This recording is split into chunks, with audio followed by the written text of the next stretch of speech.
الفيديو ده البنات اللي في سن مراهقة، وكمان لكل اب وكل ام وكل ولد وكل بنت. دلوقتي طالع حاجة اسمها ترند ان انا يكون عندي اصحاب، وانا دول احنا بس اصحاب، واحنا بنشات مع بعض وبنحكي مع بعض، واحنا اخوات واحنا اصحاب، واحنا حقيقي مش بنقول اي حاجة خارجة ولا اي حاجة، احنا بس بنشات مع بعض واحنا جاست اصحاب. وده حد شغال بينزف ويقول ايه، لا انا النزيف ده مش هيأثر عليا، انا مش هتأثر، انا عادي جدا.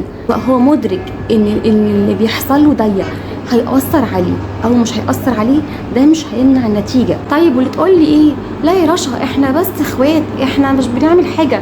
حبيبة قلبي، انا عندي اخوات، انا عندي اخوات ولاد، واحنا قريبين قوي قوي لبعض.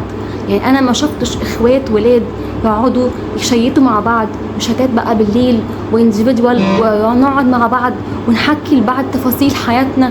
لا لا لا، يعني معلش، يعني ايه، عايز تكدبي على نفسك او عايز تكدب على نفسك وتقول لا دي اختي وبقعد اشيط معاها كتير قوي، اضحك على نفسك. بس اعرف ان ده مش اخوات، ده مش الطبيعي. يعني اخوات ايه؟ اخوات ايه؟ الاخوات بيكونوا ضمن مجموعه، تكون مجموعه سند لبعض وقت الازمات وقت المشاكل، وبنكون قاعدين مع بعض في مجموعات مش وحدينا. في قوانين مهمه قوي نحترمها، لو احترمناها هتكون بتساعدنا.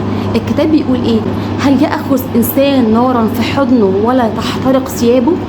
ينفع اخد نار جوه حضني واقول انا ثيابي مش هتحترق؟ ده نفس اللي بنعمله، بندخل علاقات وبندخل صحوبيات ونقول ايه، انا مش هتاثر، انا مفيش حاجه هتضرني، انا اوكي، انا مش فيش اي ضرر هيكون بيحصل في حياتي، او انا مش هتحصل لي مشاكل في حياتي.